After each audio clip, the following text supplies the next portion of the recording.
Hello, and welcome to the Skillful podcast, where we explore DBT and RODBT skills to help you reduce emotional suffering, improve your relationships, and become more present in your life.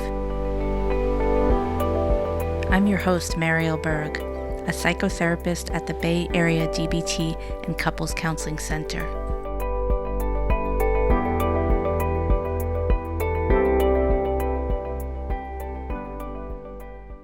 Welcome, Ed. Hi, Marielle. Today, Ed and I are going to be discussing skills to help you cope through the current crisis. Marielle and I have been talking about how much we have been using DBT skills to get through all of the ups and downs and stresses and uncertainties as the COVID-19 virus has a huge impact on our country and our world. And we thought it would be helpful for us to talk about what we're trying and give ideas for things that you might try to help you through this challenging time.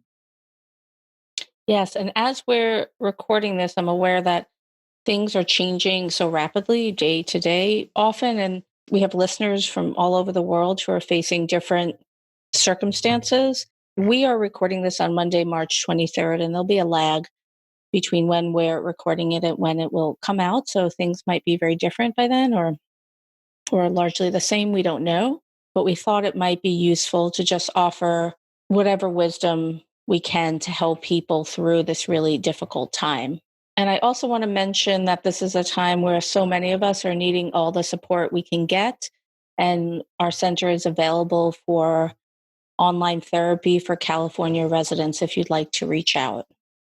As we're thinking about this episode, Marielle, I'm remembering 1 week ago today when you and I were getting ready to podcast, and we got the notification that San Francisco and a bunch of Bay Area counties were going to be starting the stay-at-home order that night. And both of us were like trying to figure out, what are we doing? What are we going to do? What do we need to plan? What do we need to prepare? And I'm struck today that like that moment was like such a moment of, as we've talked about before, high distress with all the uncertainty and trying to figure out what needs to be done and what are we going to do. And that's where we had this idea of like, we're going to end up using a lot of skills. How do we help other people think about the skills that can help to deal with these types of distressing times?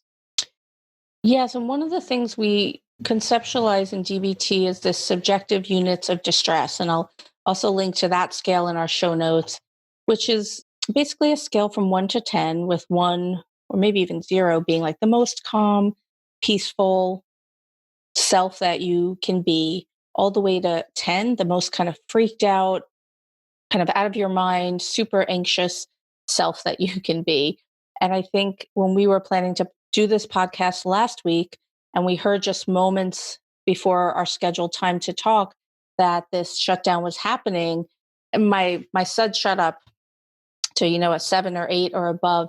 And when we are that distressed, it is almost impossible to access the prefrontal cortex of our brain, which is our more logical, kind of an executive functioning portion of our brain. And my hunches, and you can speak to this, Ed, that you were kind of pretty elevated then too. And we decided that that was not the time to begin offering, tools and advice on how to cope. It would have been a very different podcast. Yes. Nothing is going to help. It's too Nothing late for all of us. Right. Yes. So we did some skills to bring our SUDs down and then did those again and again and again over the past week. And I think for me, I'm finding that I'm getting into more of a rhythm of kind of a whole set of skills that I'm using over and over each day to manage all of the stressors that are coming up around everything that's going on that seems so uncertain and so frightening. Yes, and we will probably do another episode on this topic. We might unfortunately have to do quite a few. We'll see how long this lasts. And but in terms of coping and skills to use, we are thinking today about focusing primarily on the distress tolerance skills and mindfulness. And then we have other skills we can share in part two of coping through the COVID-19 crisis. But today we thought that we should first offer the distress tolerance skills because when our SUDS, when our distress is so high, it's almost impossible to think clearly. And so we need things at hand that we can draw upon that will help settle our nervous system and calm us down. And another way of thinking about, we use the subjective units of distress scale, but another way of thinking about this is your window of tolerance. And maybe you can speak to this a little bit, Ed, because I know this is also used in trauma therapy. Yeah, so the idea that our nervous system is always trying to operate within this window of tolerance where we're able to balance our emotions and our reason, our thoughtful mind. But our nervous system is built to get us into hyper arousal at times, the kind of fight flight response where we're feeling like there's a danger and we need to respond to it, and we're really activated and want to do something and are not able to think clearly. Or sometimes our nervous system wants us to get into hypo arousal or a lack of arousal, which is more the freeze response, where we're just kind of numbed out. We are kind of bracing ourselves, we're freezing in place as a response to extreme stress. And so when we're at either end of that spectrum, hyper arousal or hypo arousal, we want to get ourselves back into that window of tolerance, where our nervous system is engaged and not overwhelmed. And that we are, in DBT terminology, able to access our wise mind, balancing both emotion and reason, not pushing one or the other away or holding too tightly to either emotion or reason, but just being able to hold both lightly and respond from there. I think it's helpful to check in periodically throughout the day or before or after you check the news, or maybe have a stressful conversation with someone. Like, what is my level of distress right now, and am I in my window of tolerance? Because that can direct you to figure out what actions you might need to take to help yourself in that moment. And this is where, for me, the over the past week, or really weeks, but this week in particular, I have been noticing very regularly, especially like if I see any kind of news stuff, um, that my stress level starts to go up. And I think one of the things I'm really recognizing is that our nervous systems are built to find threats and prepare ourselves to deal with them. But so much around the COVID-19 virus and everything that's happening around it are threats that we can't do much about right now. There's not a lot to do in the moment other than, for instance, stay home. Um, and so our nervous system is engaged. We're looking for something to do. I read news.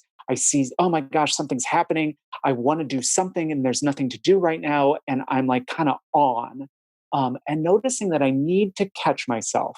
And it's most helpful when I'm able to say, hold on, I'm getting really stressed out right now. I need to bring this back down and turn towards, in particular, distress tolerance and mindfulness skills to get back into the present moment and out of all of the terrifying scenarios that my mind is automatically creating as a way to protect me, but not in a way that's going to be immediately actionable and helpful for me.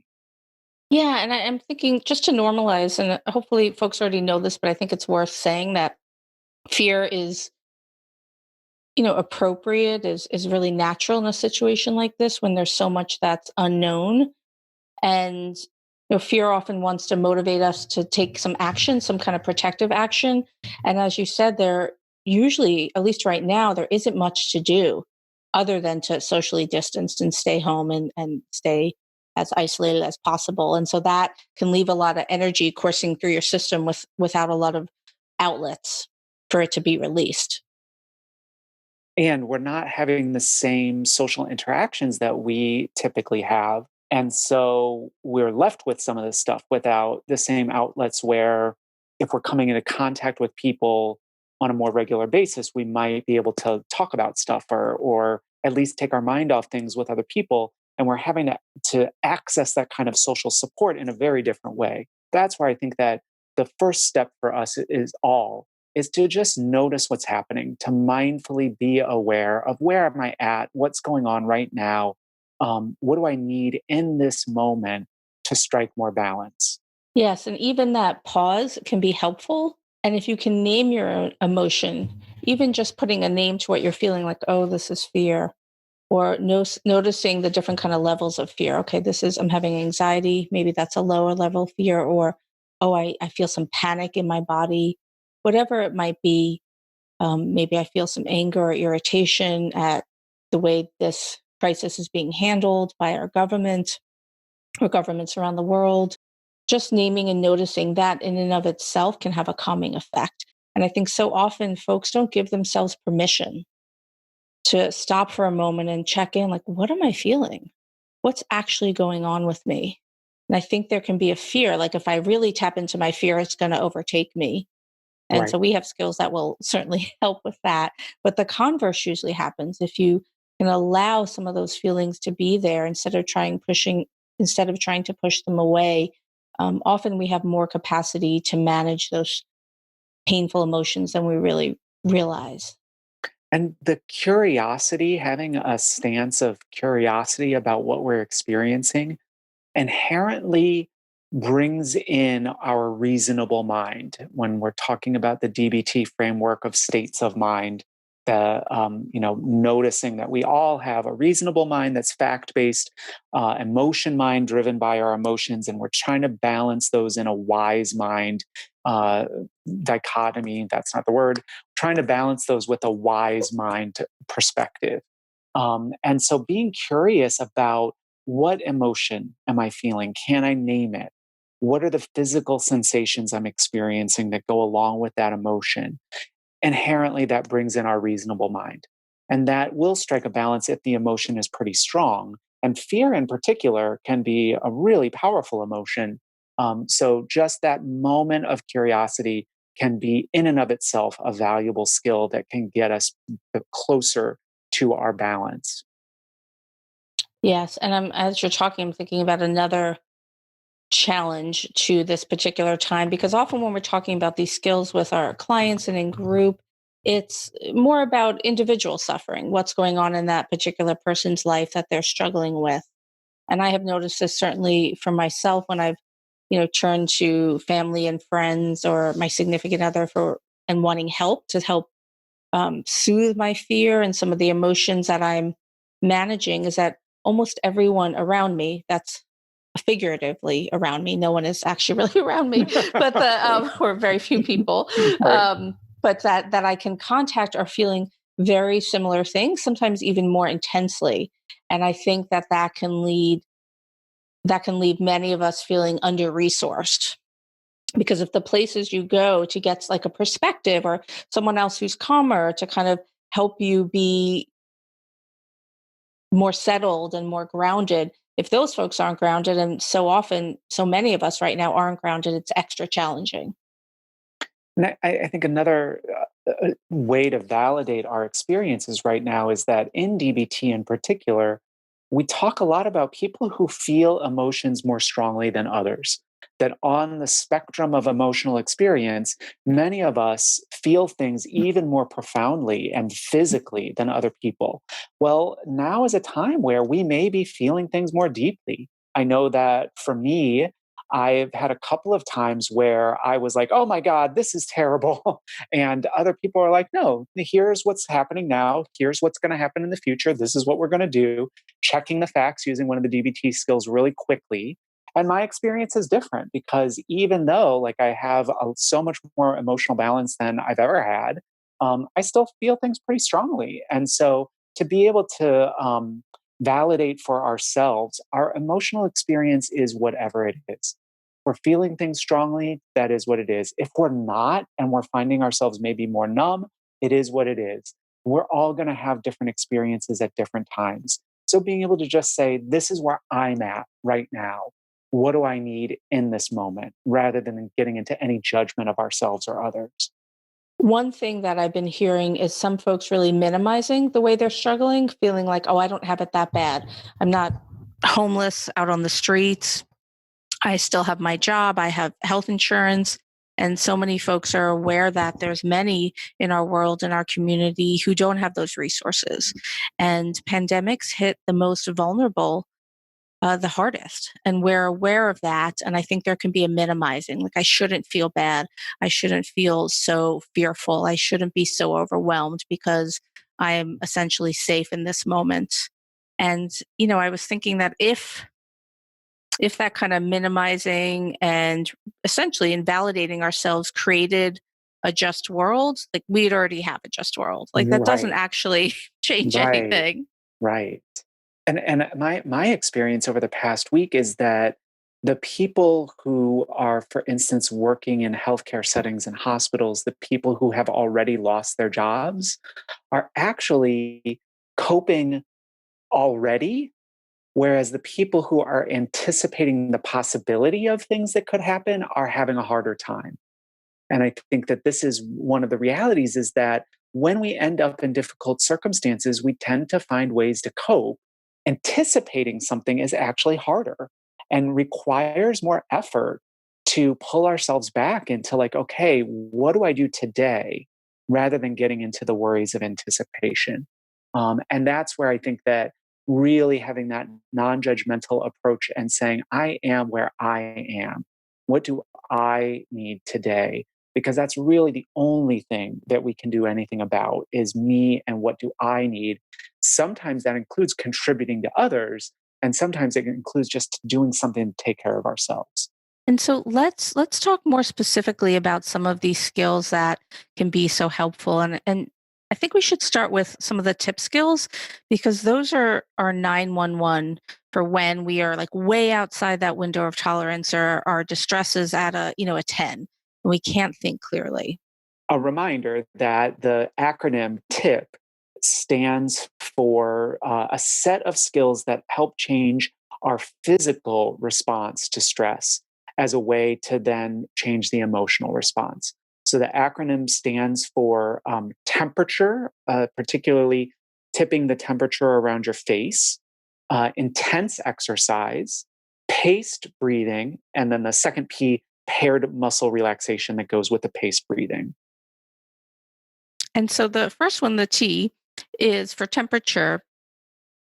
We've talked about this skill, and I'll link to that also in the show notes if you want to hear a whole episode on tip. But these skills are the things that you want to reach for when you are in panic mode.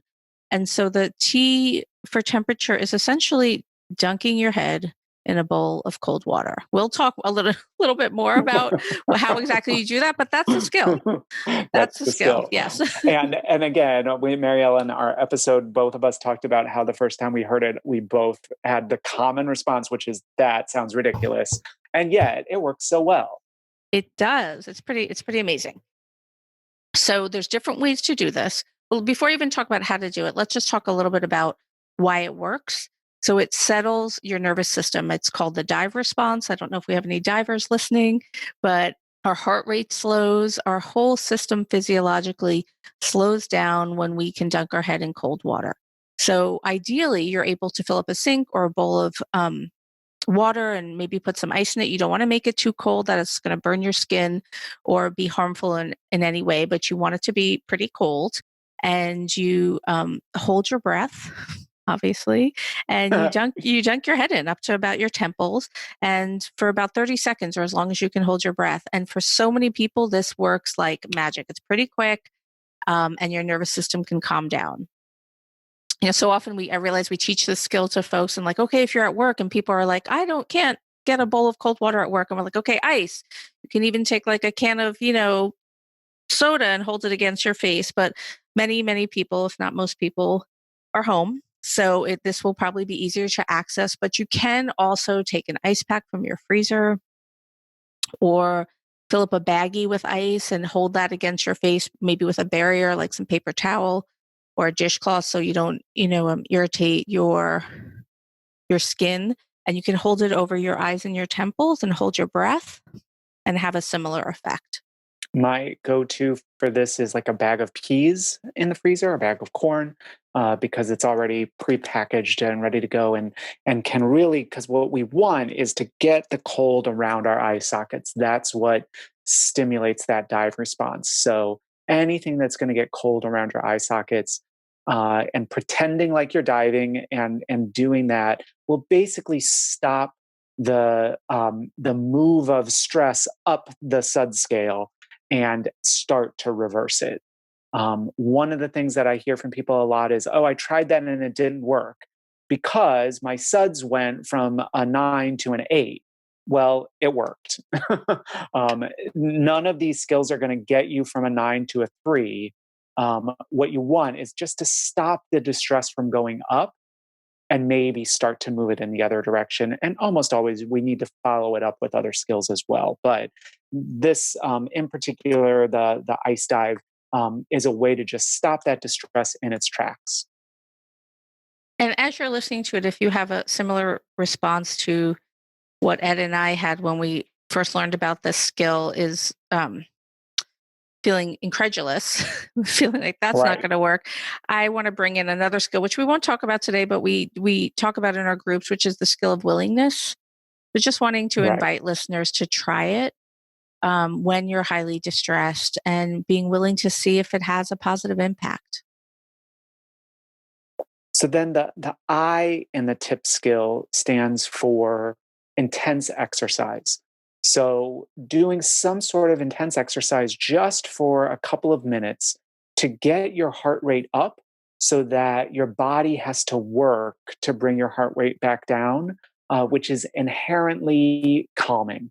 So by doing jumping jacks or running up and down stairs or doing push-ups or sit-ups or anything that you can do for just a couple of minutes to get your heart rate up will give your body a chance to then work to bring it back down, and again stops the distress from going up, stops it in its tracks. And also with both the ice dive and intense exercise, they are really effective ways to stop um, racing thoughts. So if your thoughts are really going and worries are really going, both of these are very physical things that will just stop you from thinking for a minute and give you a reset. I know this past week, I mean, it's not quite the intense exercise, but it's along the same vein. I have scrubbed my bathroom in ways that I Right. have never scrubbed it because I just needed to move some of that energy out and calm myself down and focus on something that felt within my control for a little bit.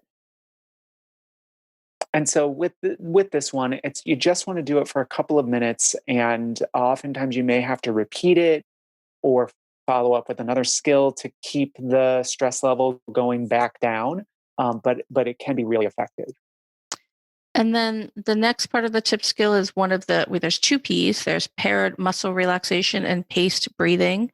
I think I'll talk about the paced breathing first. And so it's a slowing down of your breathing. So it's with paced breathing, you are inhaling to a count of 5 and exhaling to a count of 7. You can also adjust that as you need to for your body. You can inhale to a count of 4 and exhale to a count of 6. The important thing is that you are slowing down your breath and you are elongating your exhalation, because that really invites your body to settle. And when you're taking those inhalations, you might want to put a hand on your stomach and maybe one even on your chest as well, because you want to be doing diaphragmatic breathing. So breathing into your belly and really feeling it expand and fill with air rather than doing that kind of shallow chest breathing. So making sure when you do those deep inhalations to a count of 4 or 5 that you are breathing all the way into your belly, and then fully and completely exhaling again to a count of 6 or 7, whatever works for your system. And if you keep your hand on your belly when you do this, you might feel it deflate, and that can be really helpful to physically feel the air kind of coming out. And doing this several times to feel yourself relax. So maybe taking 10 minutes where you're breathing into a count of 4 and slowly exhaling to a count of 6. And the key is to extend that exhale, which activates our parasympathetic nervous system, as opposed to inhaling, which activates our sympathetic nervous system. Parasympathetic nervous system helps us relax more, whereas our sympathetic nervous system gets us more active. So extending the exhale is inherently relaxing to our body. I have been doing this one the most. This is the skill I've practiced the most over the past week or two. Because anytime I notice myself starting to get stressed, I just start into a few paced breathing breaths. And because I practice it so much, it immediately starts to have an impact. When I started using paced breathing, I had to do it more for a longer period. So for 2 minutes, 3 minutes, 5 minutes, in order to get that relaxation.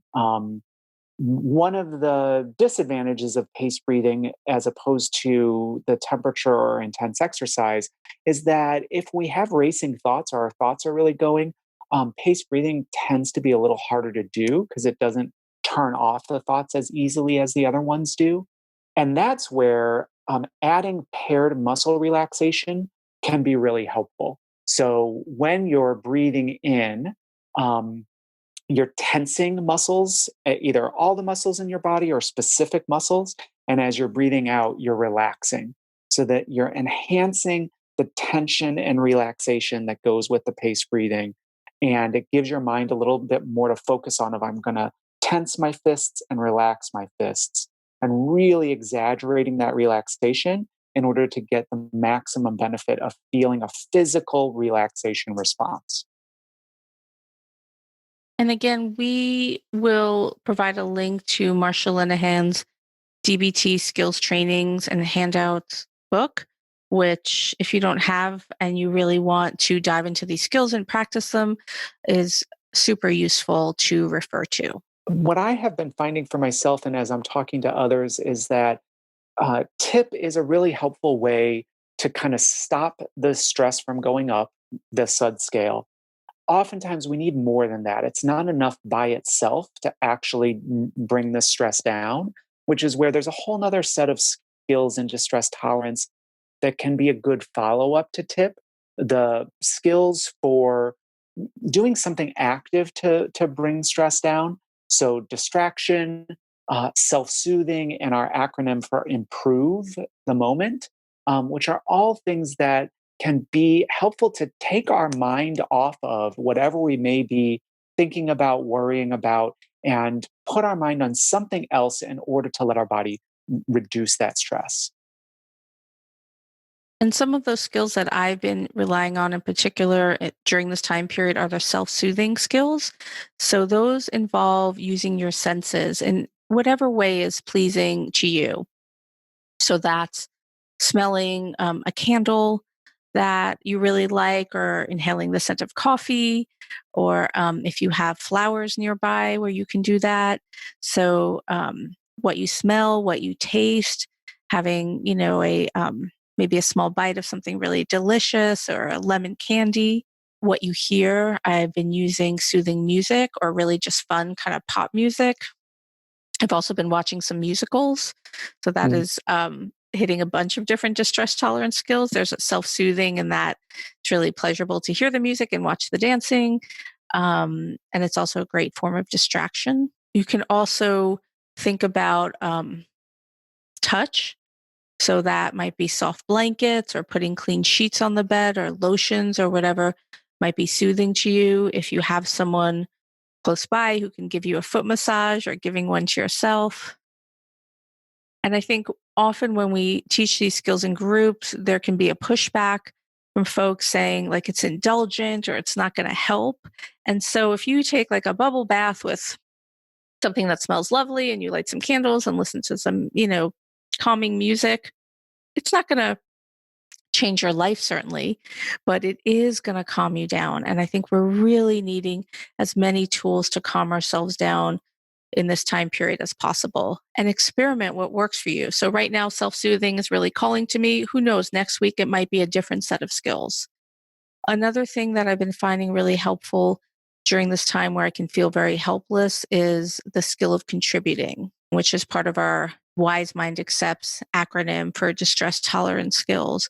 And trying to find ways where I feel like I can be contributing to the greater good makes me feel like I have some agency, some say, during a time that things can feel really overwhelming and I can feel powerless. Contributing is essentially contributing to others in whatever way you can. So that's making donations to various organizations and charities that call to you during this time.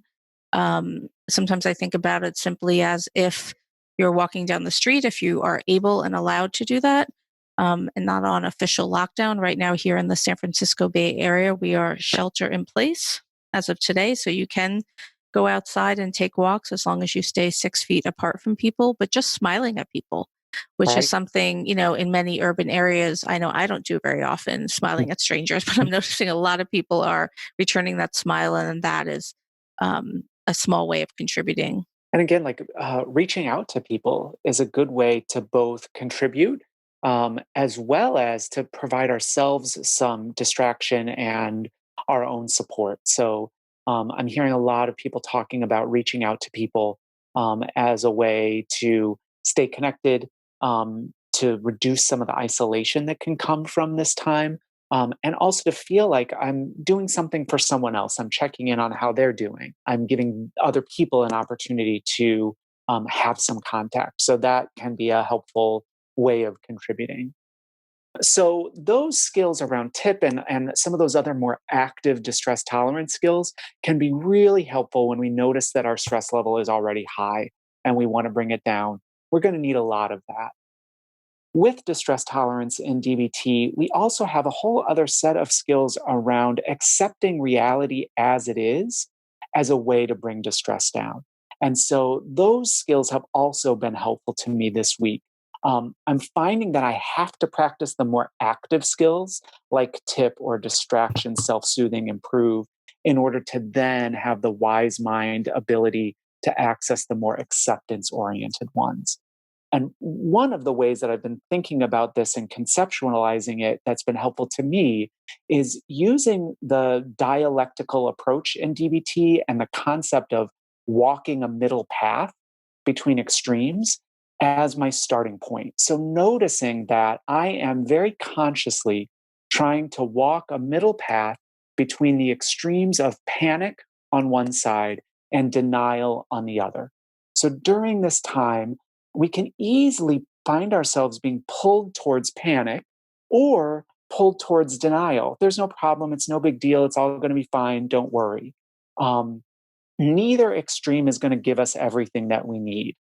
Each extreme has its pitfalls. So, consciously trying to walk a middle path between the two, where I'm not denying and I'm also not panicking, and noticing if I'm being pulled in one direction or the other. Am I being pulled a little bit more towards panic in this moment? Am I being pulled towards denial, where it's like, it doesn't matter. I can go out and do whatever I want. It's not a big deal.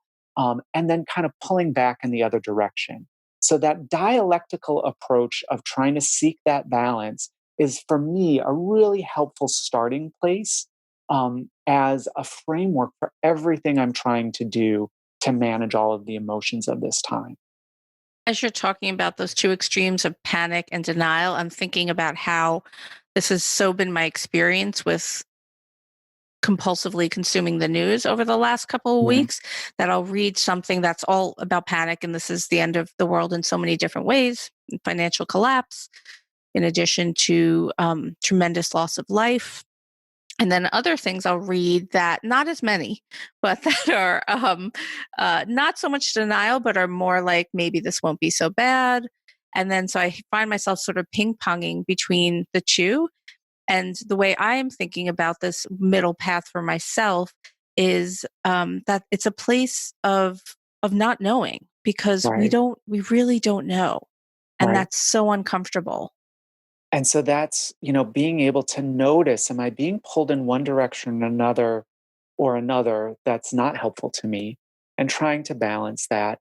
And also trying to be conscientious of our concept of radical acceptance of this is what it is. And right now, so much of it is, I don't know what's going to happen. I don't know where this is headed for sure, right? We are all in a moment of so much uncertainty.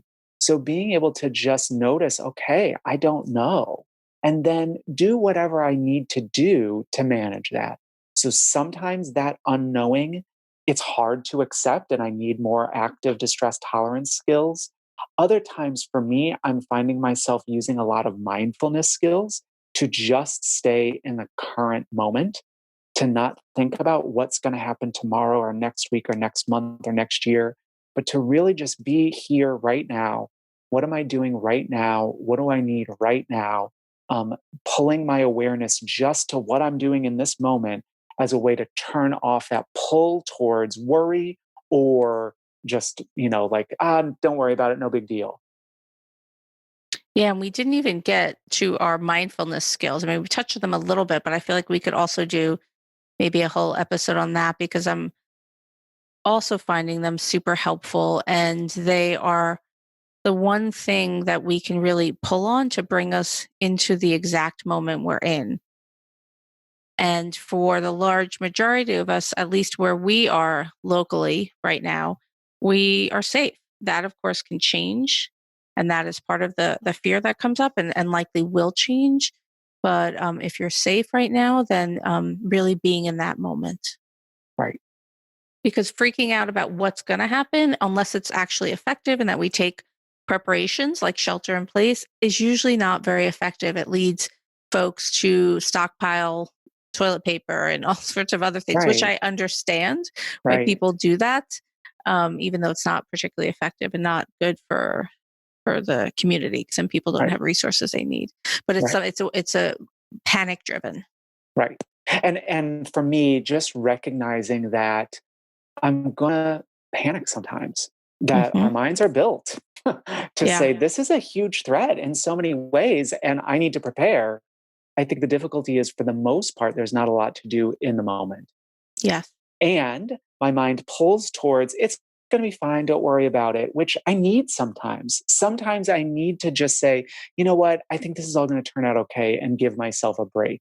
But if I do that too much and then end up not taking the shelter at home seriously, then I am putting myself and others at risk. And so trying to strike that balance, mindfulness is a really helpful way to be like, I'm not thinking about anything else except what I'm doing right now. Just observing what's happening within me and around me, noticing my environment, noticing what I'm experiencing, and just getting myself kind of grounded in this one particular moment, turning off all the thoughts about the past or the future. And so there's so much more that we could talk about, and we will be back and recording more episodes to help support people through this time. But in closing, I'm wishing all our listeners well, and we'd love to hear from you. You can email us with questions, and we can't promise we'll get to all the questions on on air, but we're here and we want to try to address people's concerns and help people feel less alone during this time. And if people are finding DBT skills that they're using that are helpful to them, feel free to email us, and so that we can share those ideas, and also use those ideas ourselves, because this is a moment where there's so much going on that we are all going to need whatever we can do to help ourselves get through this, in order to then also help each other. Thanks for listening to today's episode. To learn more, or if you're in the Bay Area and want to get started with therapy, you can find us online at bayarea.dbtcc.com. That's bayarea.dbtcc.com.